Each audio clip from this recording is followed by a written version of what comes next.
তিনি বলেছেন আমি এই রাতে দাজ্জালকে দেখেছি। নবীজি এই রাতে দাজ্জালকে দেখেছেন এবং তিনি দেখেছেন মালেক নামক একজন ফেরেশতাকে। তিনি বলেছেন এই মালেক মূলত কে? জিবরিল আমিন বলেছেন এই মালেক হচ্ছে জাহান্নামের রক্ষাকারী ফেরেশতা, জাহান্নামের চিফ অফ কমান্ড। তিনি মালেকের কাছে অনুমতি নিয়েছিলেন জাহান্নামের একটু উকি দিয়ে দেখার জন্যে। নবীজি বলেছেন আমি উকি দিয়ে দেখেছি জাহান্নামে, সেখানে সবচেয়ে বেশি অধিবাসী হচ্ছে নারী জাতি। জাহান্নামের সবচেয়ে বেশি অধিবাসী হচ্ছে নারী জাতি। তার মানে এই উম্মতে মুহাম্মাদির একটা বড় অংশের মেয়ে জাহান্নামে যাবে, অন্য উম্মতের নয়। এই উম্মতে মুহাম্মাদির একটা বড় অংশের মেয়েরা জাহান্নামে যাবে। অর্থাৎ এই উম্মার মেয়েদের সাথে শেষ জামানায় এমন কিছু হবে যার ফলে মেয়েরা ঈমান ইসলাম পর্দা ধরে রাখতে পারবে না। সেটা কি হচ্ছে সেটা আপনারা বুঝে নেন। আমাদের ব্যাখ্যা সেটা হচ্ছে এখনকার ফ্যামিনিস্ট রেভলিউশন, যেটা মেয়েদেরকে আর ঘরে রাখতে দেয়নি, মেয়েদেরকে নগ্ন করে রাস্তায় নিয়ে এসেছে। এই সেই রেভলিউশন যেটার কারণে শেষ জামানার বেশিরভাগ মেয়ে জাহান্নামে যাবে ইল্লা মাশাআল্লাহ। এরপরে নবী সাল্লাল্লাহু আলাইহি ওয়াসাল্লাম বলছেন আমি আরও অগ্রগামী হলাম, আমাকে দেখানো হলো এক শ্রেণীর মানুষ, তাদের হাতের নখগুলো হচ্ছে তামা দিয়ে তৈরি হাতের নখগুলো। এই নখ দিয়ে তারা তাদের গাল আঁচড় দিচ্ছে এবং গোশত তুলে খাচ্ছে। আমি জিজ্ঞাসা করলাম ইয়া জিবরিল এরা কারা? জিবরাইল আলাইহিস সালাম বললেন এরা হচ্ছে আপনার উম্মার সেই সব ব্যক্তি যারা গীবত, পরনিন্দা এবং চগলখড়ি করত।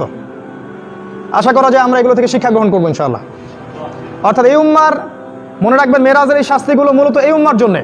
অর্থাৎ এই উম্মতের মধ্যে একটা মহামারী থাকবে, গীবতের মহামারী, পরনিন্দার মহামারী এবং অন্যের দোষ চর্চার মহামারী থাকবে এই উম্মার মধ্যে। এই কারণেই বারজাখী জীবনে তাদের এই শাস্তি হবে। তিনি আরও সামনে গেলেন, তাকে দেখানো হলো এক শ্রেণীর মানুষ যাদের সামনে দুইটা প্লেট দেওয়া আছে, দুইটা থালা। একটা থালায় আছে অত্যন্ত সুস্বাদু গোশত, আর একটা থালায় আছে নোংরা দুর্গন্ধযুক্ত গোশত। নবীজি বললেন আমি দেখলাম তারা দুর্গন্ধযুক্ত গোশতগুলো খাচ্ছে, আর যেটা বিশুদ্ধ গোশত সুন্দর সেটা খাচ্ছে না। নবীজি বললেন এরা কারা? জিবরাইল আলাইহিস সালাম বললেন এরা হচ্ছে আপনার উম্মার সেই সব ব্যক্তি যাদের ঘরে স্ত্রী থাকা সত্ত্বেও বাইরে তারা অন্য মেয়ের সাথে যৌন সম্পর্কে লিপ্ত হতো, এবং ঘরে স্বামী থাকা সত্ত্বেও বাইরে পরপুরুষের সাথে যৌন সম্পর্কে লিপ্ত হতো, অর্থাৎ ব্যভিচার করত। অর্থাৎ এই উম্মার মধ্যে আরেকটা মহামারী ছড়াবে, সেটা হলো এই ব্যভিচারের মহামারী, জিনা এবং পরকীয়া ব্যভিচারের। আপনি খেয়াল করে দেখেন সারা দেশের অবস্থা দেখেন, ডিভোর্স দিন দিন বাড়ছে, ব্যভিচার দিন দিন বাড়ছে, ধর্ষণ দিন দিন বাড়ছে, জিনা লাইসেন্স দেওয়া হচ্ছে। সুবহানাল্লাহ। নবী সাল্লাল্লাহু আলাইহি ওয়াসাল্লাম বলেন আমি আরও সামনে গেলাম, আমাকে দেখানো হলো এক শ্রেণীর মানুষ রক্তের নদীতে সাঁতার কাটছে এবং তাদের মাথা পাথর দিয়ে আঘাত করে ফাটিয়ে ফেলা হচ্ছে। আযাব। নবীজি বলেন এরা কারা? জিবরাইল আলাইহিস সালাম বলে এরা হচ্ছে আপনার উম্মার সেই সব ব্যক্তি যারা দুনিয়াতে সুদ খেত, যারা সুদের সাথে সম্পৃক্ত ছিল। হয় সুদ খেত, না হলে সুদ দিত, না হলে সুদের সাক্ষী থাকতো, না হলে সুদের কথা লিখে রাখতো। কোনো না কোনোভাবে তারা সুদের সাথে সম্পৃক্ত ছিল। তারা যেমন সুদের মধ্য দিয়ে মানুষের রক্ত চুষে খেয়েছে, ঠিক আজকে ওদেরকে রক্তের নদীতে ফেলে মাথা ফাটিয়ে দেওয়া হচ্ছে। তিনি আরও বললেন আমি সুদখোরদের মধ্যে একজনকে দেখলাম যে সাঁতার কাটছে এবং নদীর কিনারায় গিয়ে পাথর খাচ্ছে, পাথর। জিবরাইল আলাইহিস সালাম বলেন এরাও ছিল সুদখোরদের এক শ্রেণী যারা সুদের ব্যাপারে বেশি অগ্রগামী ছিল। নবীজি বললেন আমি দেখলাম আরও অগ্রগামী হয়ে এক শ্রেণীর মানুষ যারা ফসল ফলাচ্ছে এবং ফসল দ্রুত ফলে যাচ্ছে, খুব দ্রুত তারা ফসল কেটে ফেলছে, আবার ফসল গজাচ্ছে, এভাবে কন্টিনিউয়াসলি চলতে আছে। আমি বললাম এরা কারা? জিবরাইল আলাইহিস সালাম বললেন এরা হচ্ছে আপনার উম্মার সেই সব মুজাহিদ ফি সাবিলিল্লাহ যারা আল্লাহর পথে জিহাদ করেছিল, যাদের নেকি আল্লাহ পাক দিয়েছেন 7 থেকে 700 গুণ পর্যন্ত, 7 থেকে 700 পর্যন্ত, যাদের ফসলের বীজ বোনার সাথে সাথেই তাদের ফসল ফলে যাচ্ছে। আল্লাহ পাক যেন আমাদেরকে তার পথে দাওয়াত এবং জিহাদ অব্যাহত রাখার তৌফিক দান করেন, আল্লাহুম্মা আমিন। নবীজি দেখলেন আরও সামনে গিয়ে এক শ্রেণীর মানুষ শুয়ে আছে, তাদের মাথা পাথর দিয়ে ফাটিয়ে দেওয়া হচ্ছে, মাথার টুকরা টুকরা হয়ে যাচ্ছে এবং পাথরটা দূরে চলে যাচ্ছে। ফেরেশতারা পাথরটা আনতে যাচ্ছেন, এই সময়ের মধ্যে মাথাটা আবার জোড়া লেগে যাচ্ছে। নবীজি বললেন এই শাস্তি কি জন্যে? ফেরেশতারা বললেন এই শাস্তি হচ্ছে এই কারণে তারা ফরজ নামাজে অবহেলা করত, নামাজ না পড়ে ঘুমিয়ে থাকতো। তারা ফরজ সালাতে অবহেলা করত এবং নামাজ না পড়ে ঘুমিয়ে থাকতো, এই জন্য তাদেরকে এই শাস্তি দেওয়া হচ্ছে।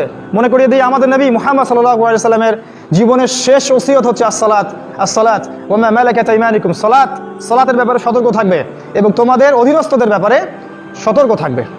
এই সালাতকে কায়েম করার জন্য 23 বছর নবীকে সংগ্রাম করতে হয়েছে। আর আজকের মুসলিমরা 90% মুসলিমের দেশে 90% মুসলিমই সালাত পড়ে না। আর যারা সালাত পড়ে তারা জানে না আমি কি পড়ছি, তারা আসলেই জানে না কি পড়ছে। তারা মনে করে আমরা একটা ফিজিক্যাল ব্যায়াম করছি। হাজারে আমার মনে হয় 10টা মানুষ পাওয়া যাবে না যারা সলাতের A to Z অর্থ বলতে পারবে, সে আল্লাহর সাথে কি বলছে এটা অর্থ বলতে পারবে। সতর্ক হয়ে যায়, আল্লাহ পাক তৌফিক দান করুন।